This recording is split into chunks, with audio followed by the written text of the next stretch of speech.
Bom dia, pessoal. A gente vai apresentar o filo molusco, da disciplina de Zoologia Geral, do professor Vitor Ribeiro Cedro. O meu grupo é composto pelos discentes João Rufino, eu, Matheus Carvalho, Nelson Teodoro e Vinícius Melo. A gente vai dar início da apresentação falando da introdução do filo molusco.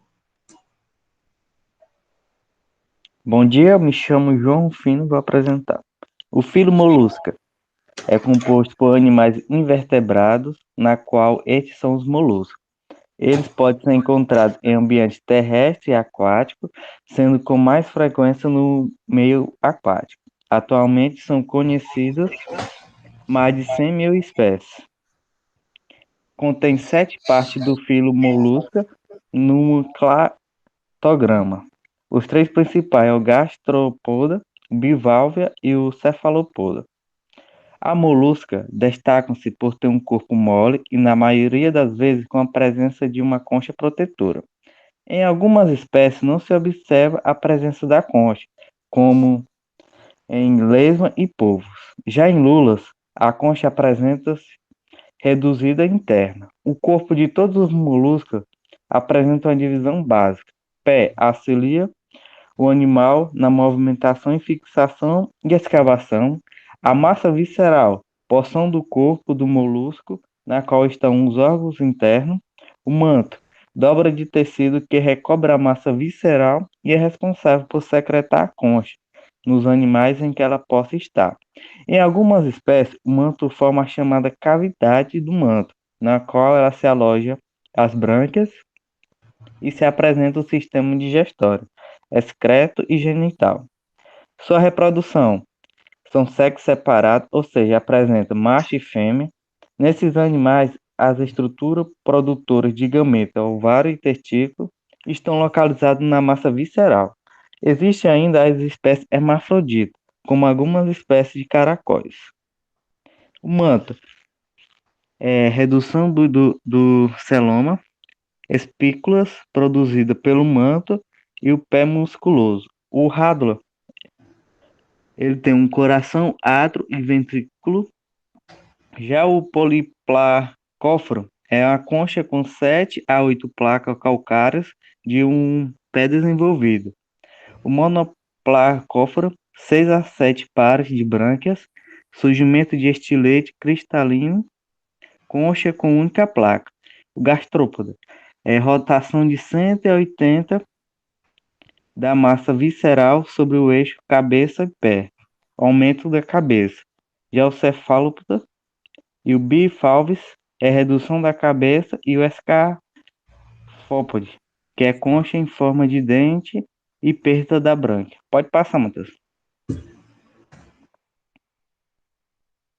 O aplacófora são pouco desenvolvidos, possuem um anel nervoso circo-esofágico com, em muitos casos, 2 pequenos glândulos cerebrais em cada lado. A maioria são hermafroditas, com 2 gonadas, uma funcionando como um testículo e outra funcionando como ovários. Pode passar.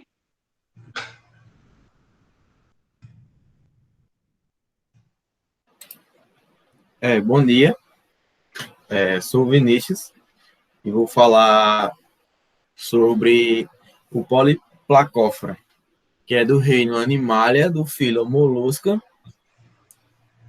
E a palavra Poliplacófora é do grego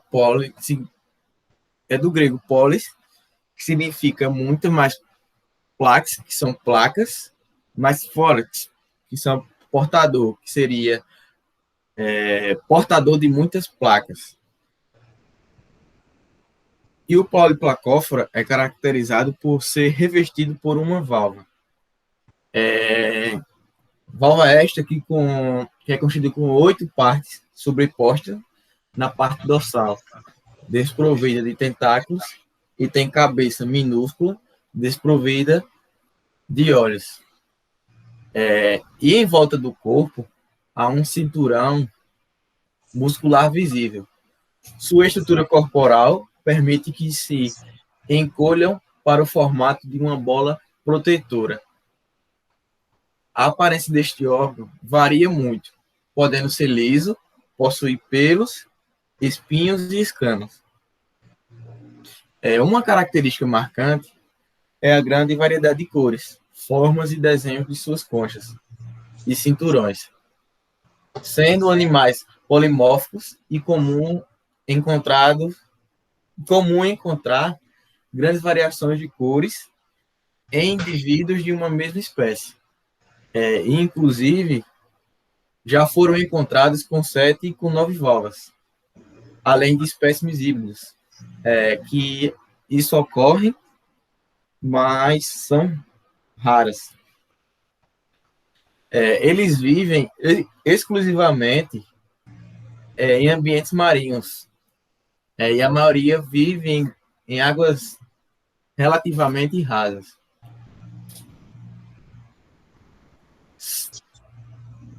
Eles se alimentam, geralmente são micrófagos, que se alimentam de algas, biozoários, diatomáceas e bactérias. Geralmente obtêm esses alimentos raspando as rochas com suas rádulas. Alguns possuem hábitos domésticos e notivagos, ficando em um mesmo local durante vários dias, e saindo à noite para se alimentar.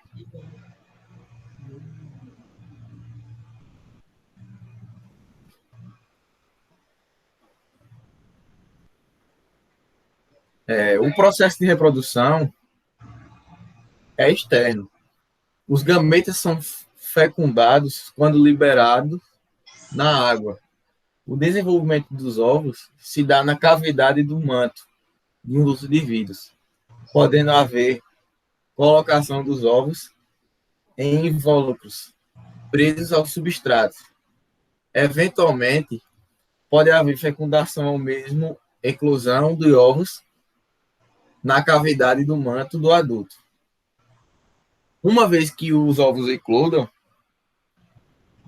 os novos espécimes passam por uma fase planctônica, larval trócofora.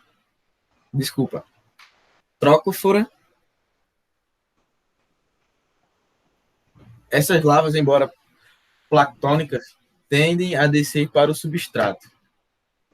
E uma coisa interessante é que eles são muito apreciados por colecionadores de conchas pela grande variedade de cores. Não só cores, mas como formato e desenhos. E também os cinturões, que podem possuir escamas semelhantes à aparência de cobras.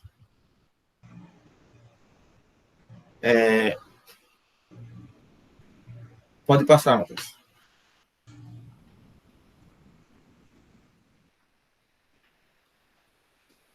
Vou falar agora sobre os monoplacóforos, que é do reino Animalia, do filo Molusca, da classe Monoplacófora, do gênero Neopilina, da espécie Neopilina galateae. Os monoplacóforos é a palavra que vem do grego, que seria monos, que seria um, do plax, que seria placa, e do fora, que seria portador, que seria portador de uma única placa. Eles possuem uma única concha arredondada de simetria bilateral e se assemelham-se aos quitones da classe Polyplacófora. O monoplacófora é uma classe dos moluscos que se julgava extinta até que em 1952 foi recolhido de sedimentos marinhos de grande profundidade, onde foi encontrado uma espécie viva na região do Golfo do Panamá, que no caso eles vivem em grande profundidade e por isso muito pouco é conhecido acerca desse grupo.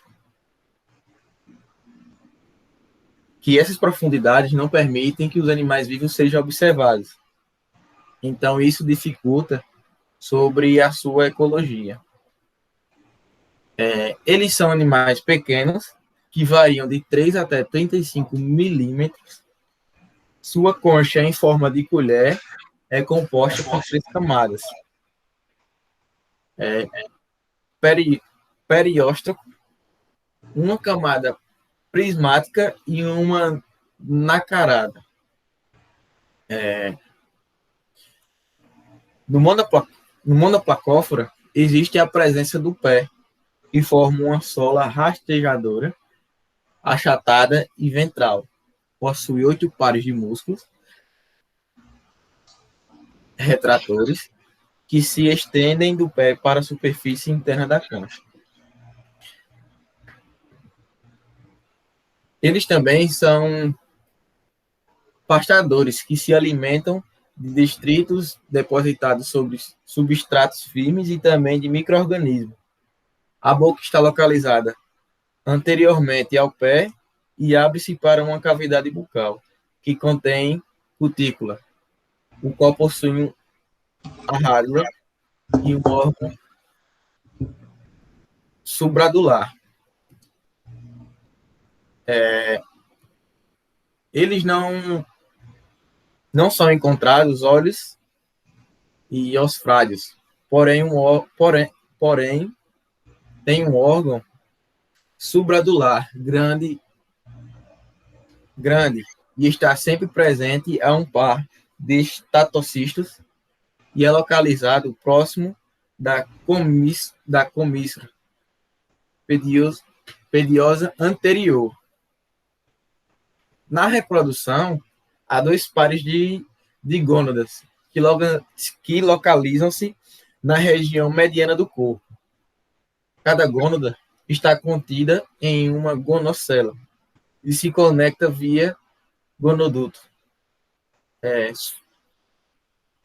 Que a fecundação seja efetuada externamente, devido ao sistema reprodutor não ser consistente com a fecundação interna, sendo que não existem órgão intromidente ou receptáculo terminal.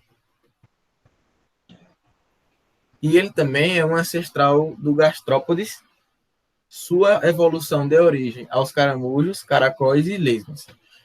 Pode passar.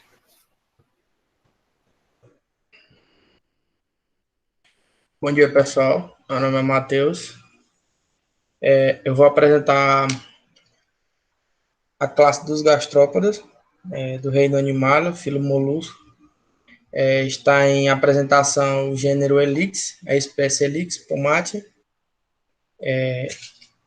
A classe gastrópoda do grego clássico gaster, estômago, e pô dos pés, que significa que esses animais têm os pés abaixo do estômago,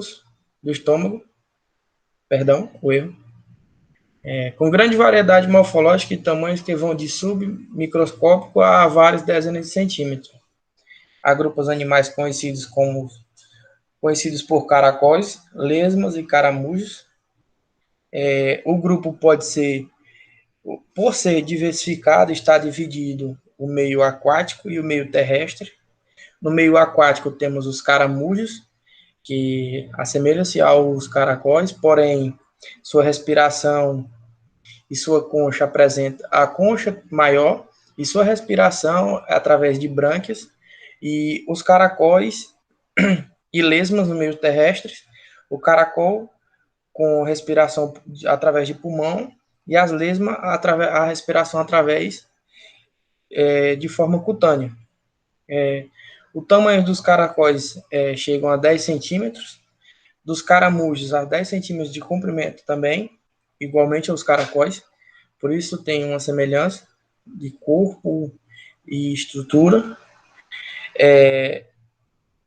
O caramujo ele tem uma altura maior em relação ao caracol, ele chega a 20 centímetros de altura, e o caracol menos. Eu trouxe uma imagem ilustrativa, onde eu mostro aqui o caracol, que ele apresenta o pulmão, ao invés do caramujo, que apresenta brânquias para sua respiração. Vocês podem ver que tem um sistema bem desenvolvido, que ele tem a boca, a rádula, que é composta por dentículos, tem a glândula salivar, ele é hermafrodita, contém o pênis e contém a vagina, a glândula viscosa, oviducto, a bolsa reprodutiva, os pés, o ducto deferente, o coração, o manto, o rins e o estômago. A relação do nome com gaster, de estômago, e os pés musculosos, que dá essa estrutura ao animal.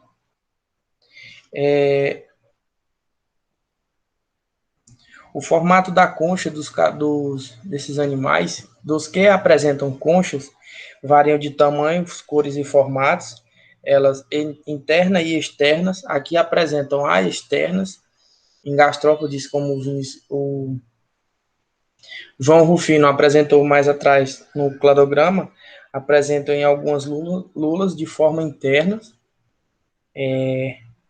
A sua forma de reprodução, como eu citei aqui na imagem ilustrativa, tem e mostra como eles são hermafroditas.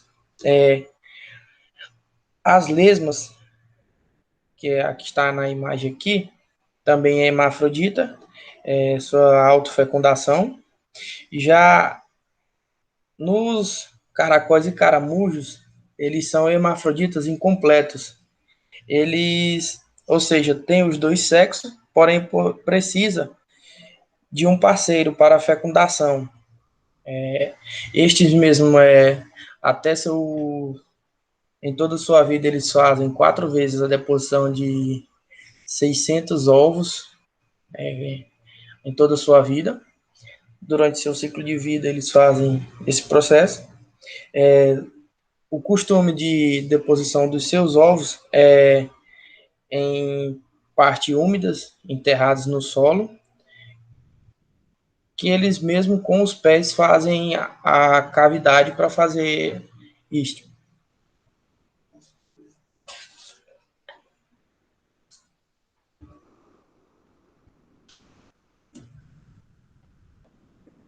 Ainda eu continuo em apresentação, eu vou apresentar os escafópoda, classe do filo molúsculo. Temos em imagem o gênero Antalis, de espécie Antalis vulgaris. Antalis vulgaris, ele tem uma semelhança com o Octopus vulgaris, que é o polvo, que é devido aos tentáculos vulgares. Escarpófoda, que vem do scarf, que é bote, mais de pôr dos pés. Essa característica do nome cita bote dos pés, devido a ele ter o hábito de apreensão de seus alimentos através desses tentáculos que acompanham ao lado dos pés. Esta espécie se caracteriza pela presença de uma concha carbonatada em forma de cone e aberta dos dois lados. Sua formação, a concha, ela é recurvada. Sua formação corporal é de pés alongados, juntos aos vários tentáculos ou captáculos. Captáculos esses tácteis e adesivos para apreensão de alimentos, como eu citei antes. A sua cabeça desprovida de olhos. Sua rádula bem desenvolvida, com dentículos que possam fazer bem a trituração de pequenas partículas que o mesmo atrai com seus tentáculos, e projeção da sua cabeça em forma de tentáculos retráteis. O aspecto morfológico da cabeça dele dá a aparência de um tentáculo retrátil, que ele se encolhe ou que ele se estica. Seu sistema digestivo é relativo, de depósitos, pequenas partículas. Ele é comedor de O seu alimento é pequenas partículas que ele consegue captar com seus tentáculos, transporta os alimentos através de cílios nas pontas dos tentáculos para a boca.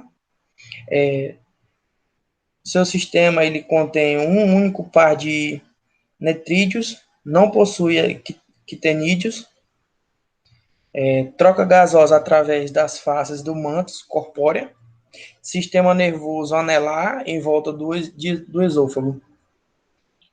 O seu modo de vida é bentônico, a associação no fundo do mar, do ambiente aquático, pode estar fixo ou livre, e essa espécie ele não tem um hábito de natação igual ao dos peixes, de movimentação direta, ele pouco se move, ou muitas vezes não irá se mover.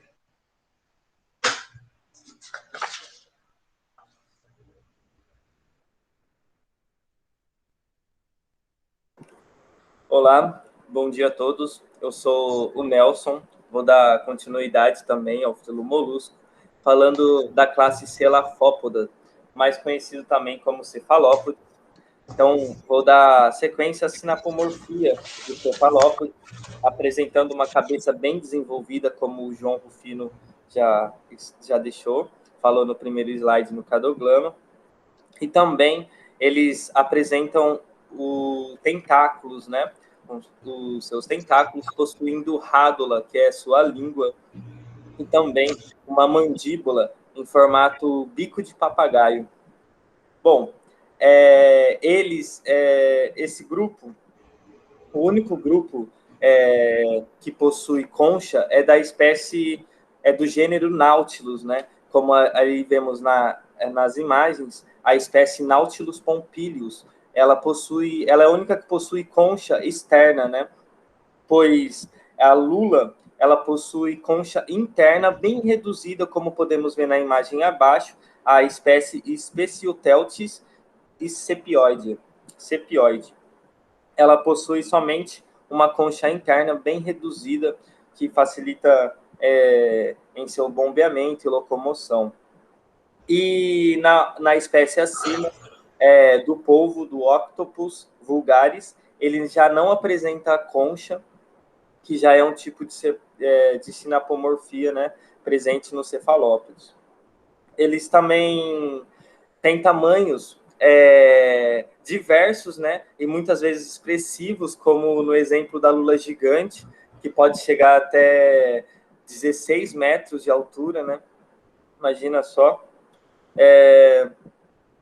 Bom, agora vamos entrar na parte dos seus sistemas nervoso. Eles possuem um sistema nervoso muito bem desenvolvido, em que eles possuem células especiais em suas peles, como o crematóforo, que permite a sua mudança de cor quando ele sente que ele está em perigo ou ele ocorre alguma mudança de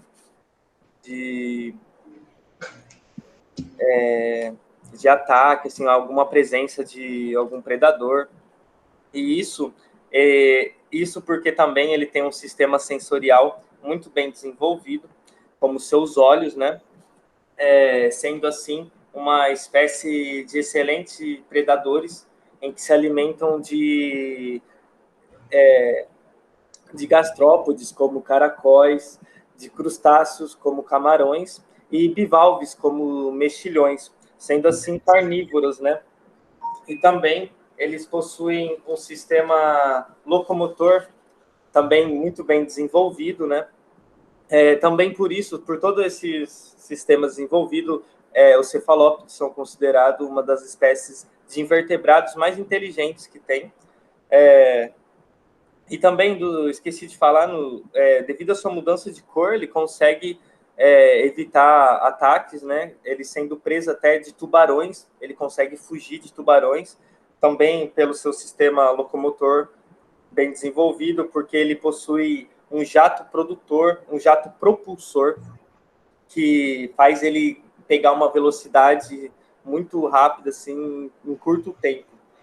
E esse jato propulsor, ele ocorre através de seu sifão, e seu sifão está ligado também ao seu sistema circulatório, que também é o tipo de sinapomorfia do cefalópodes, que seu sistema circulatório é fechado, com cavidade no manto anterior e no manto muscular. Bom, ele também possui a sua circulação sanguínea no interior dos vasos, apresentando 2 corações branquiais. E sua reprodução, eles são dioicos, né? Ou seja, eles possuem espécie macho e fêmea, e a sua fecundação ocorre de maneira interna, onde que as fêmeas, elas pegam os ovos e escondem em buracos em ambientes bentônicos, né, como o Matheus já disse, que é no fundo do mar, para esconder e assim eles nascerem, né, bem protegidos. Bom, vou passar agora para a próxima classe.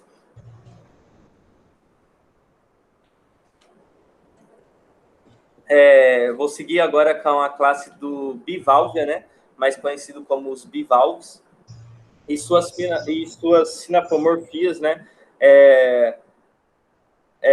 as principais é porque ele possui 2 válvulas, né, por isso o nome bivalvia, né, são 2 válvulas que são conchas idênticas, uma válvula com a outra, né, e também ele possui a ausência de rádula, que é a língua, como também o João Rufino já disse no início da apresentação. E também ele possui uma cabeça mal desenvolvida, né? Tendo um sistema sensorial muito fraco. E por ter também essas 2 válvulas, ele possui esse seu corpo de forma achatada. Bom, seu sistema nervoso, falando agora do sistema nervoso, né? Ele é composto por 3 gânglios, que os gânglios, eles são glândulas, né? Que são responsáveis por filtrar, por fazer a filtração, né? Como eles são seres filtradores. Então, eles possuem 3 gânglios conectados pelos seus nervos, né? Em seu manto. E seus órgãos sensoriais, devido a isso, não são muito desenvolvidos, tendo assim um olho em cada manto, né, em cada lado da válvula. E também ele possui uma característica interessante, né, que eles possuem células quimiorreceptoras. Essas células quimiorreceptoras, elas ajudam a identificar substâncias químicas presentes no ambiente em que ele vive, né? E eles podem reconhecer as substâncias químicas que agradam eles. Na verdade, assim, eles comem de tudo, assim, né? Dificilmente eles vão evitar algum tipo de substâncias. Bom, falar do seu sistema circulatório, ele é de tipo aberto, onde seu sangue é impulsionado pelo coração e passa no interior de alguns vasos sanguíneos, chegando até suas lacunas, onde ele circula lentamente, levando os nutrientes, oxigênio, gás carbônico e outros resíduos. Ele também possui 3 camadas, né? 2 átrios e um ventrículo. E um ventrículo, né? Onde ocorre a troca gasosa feita no manto, né? Na parte do manto. E aí que o oxigênio passa pelo sangue, nos vasos sanguíneos, né? E vai para o pulmão. Bom, os bivalves também são dioicos, né, em sua reprodução, então eles possuem espécie macho e fêmeas, né, e sua reprodução é diferente dos gastrópodes, eles são externas, né, então o macho só libera seu gameta, né, seu espermatozoide no ambiente, e a fêmea também libera seu gameta, seu óvulo no ambiente, e assim ele vai se fecundar externamente, né? Dependendo assim do meio aquático para se reproduzir, né? Bom, acho que é isso. Vou falar agora, acho que é isso. Vou passar agora para a importância ambiental onde também vou falar um pouco também dos bivalves, né? Porque, como vocês vão ver, eles são grandes filtradores, que esse é um lado positivo em que os mexilhões e as outras, elas filtram as águas do mar, retirando assim partículas poluidoras e metais pesados do ambiente, o que assim, né, corrobora em um ecossistema mais saudável também, servindo de alimentos. Quer dizer, eles também servem, né, de alimentos para muitos animais, inclusive o próprio ser humano. E também eu vou falar de uma causa ambiental que pode ser negativa, né? Como vimos na imagem anterior, esqueci de falar, do Linoperma fortunei, tinha ali o mexilhão dourado e a ostra. O mexilhão dourado, ele pode forma, né, macroaglomerados. Ele é popularmente conhecido como, ele é o Linoperma fortunei, o mexilhão dourado, né? Ele forma macroaglomerados devido ao seu filamento de bicho, que é localizado no pé, e essa aglomeração pode chegar até 150 mil indivíduos por metro quadrado.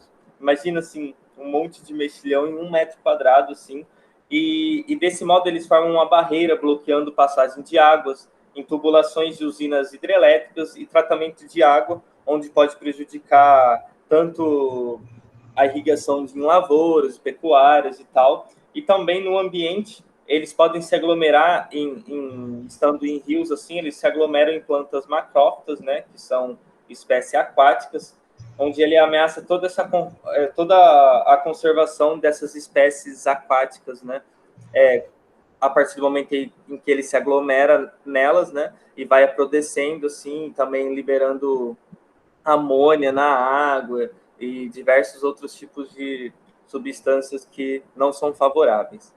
Bom, vou passar também agora para a parte agropecuária com o Matheus. Eu continuo falando da importância agropecuária, em enfoque os gastrópodes. A gente cita, ele atuam como os pragas, em específico, aracóis e as lesmas de meio terrestres. Uma coisa que eu vou ressaltar aqui é a característica compartilhada, que é a existência de espécies com concha, geralmente espiralada, que é o caracol, e o caramujo. Eles são, como eu citei lá atrás, têm suas semelhanças e suas diferenças em alguns sistemas respiratórios, como no sistema respiratório.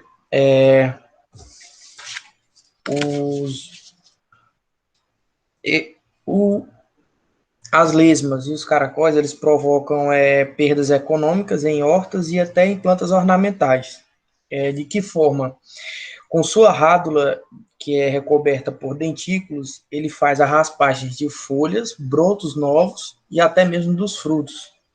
De tal forma que essa raspagem faz com que tenha tantos prejuízos qualitativos e quantitativos. Qualitativos na qualidade do produto, um produto que ele fica deteriorado devido a essa raspagem, que ele vai causando vai dar uma tonalidade diferente, vai causar uma queimação, muitas das vezes em plantas bem recém-germinadas e com pouco período de germinação, acontece dela até chegar à morte.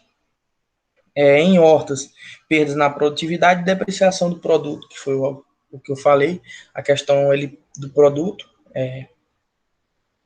E em plantas ornamentais, eles afetam a estética e até a perda da planta, como uma planta bem sensível, caso a lesma ou o caracol se instala, ou possa se instalar até a infestação deles, eles podem causar isso. Os seus hábitos noturnos, eles preferem a noite devido a ser nebuloso, ter bastante neblina, um período frio, eles agem com mais intensidade, circulando entre as hortas ou estar instalados em vasos de plantas ornamentais. Mas há controle para isso. A gente tem controle de isca com isca tóxicas, de catação, armadilhas atrativas, com cal ou com cinzas. Eu vou estar explicando o método de controle através da isca, que seria com o uso de metaldeídos, que é um produto mediamente tóxico. São utilizados pellets, que é como se fosse uma pequena partícula como se fosse uma barrinha compactada, que devem ser distribuídas em doses de 50 gramas por metro quadrado.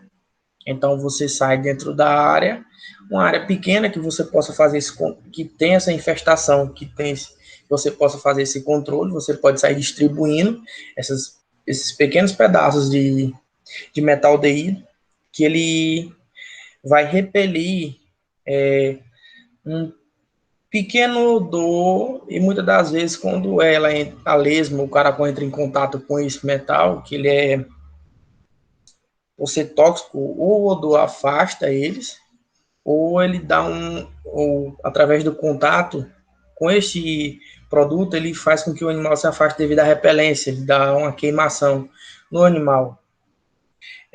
E também tem o fosfato férrico, que ele é menos tóxico a animais silvestres e domésticos e causa um menor impacto ambiental. O uso também de pellets em pequenas barrinhas pode ser utilizado também e distribuído na área.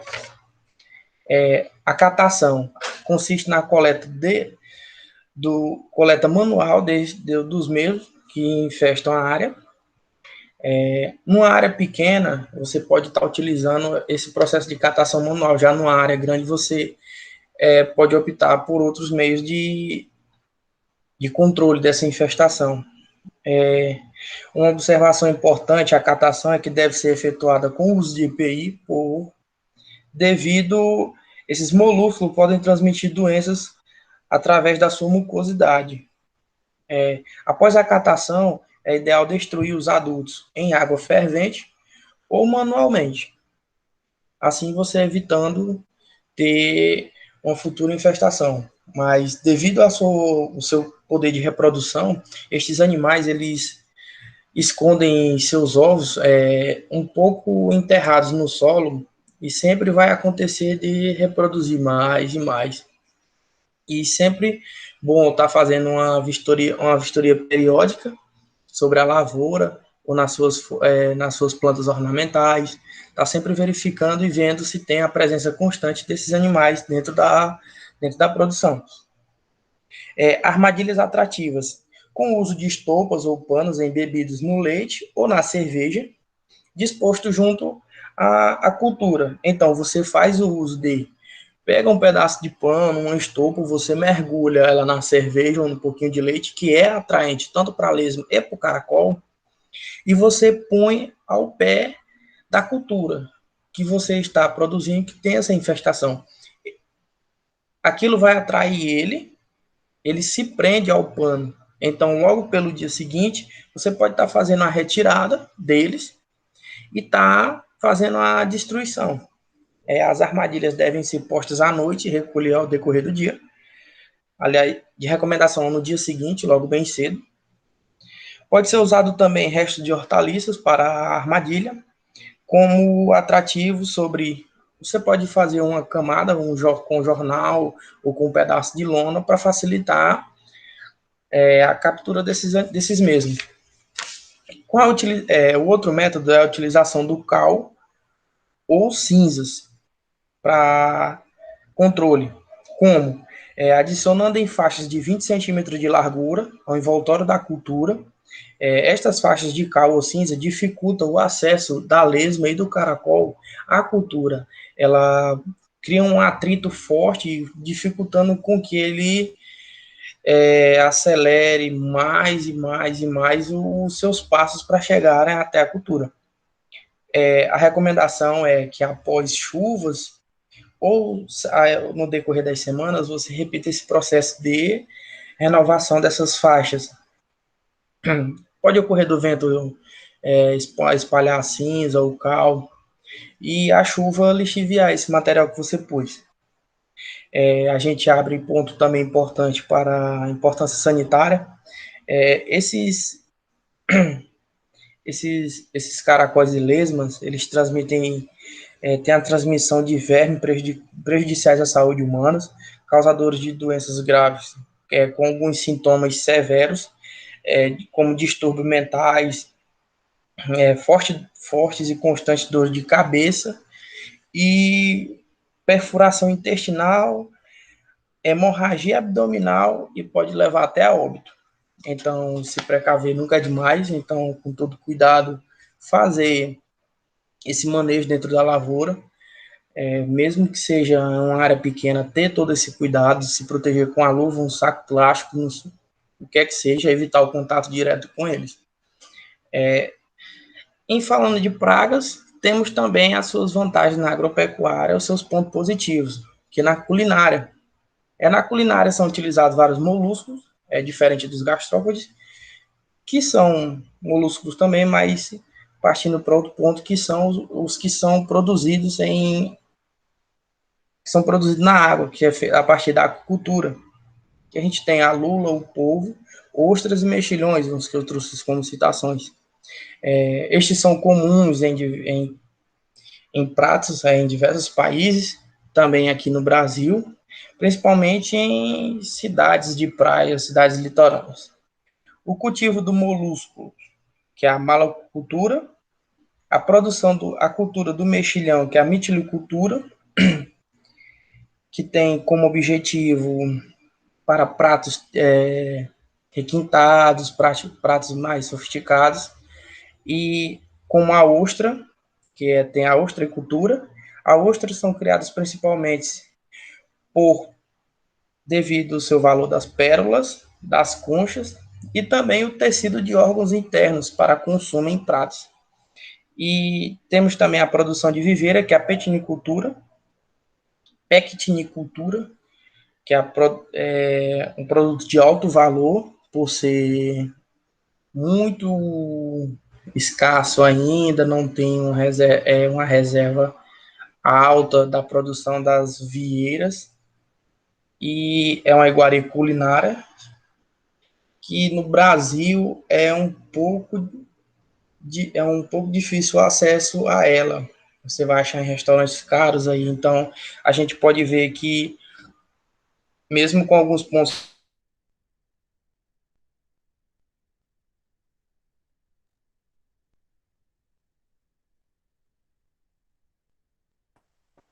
Eita, acredito que o nosso amigo caiu.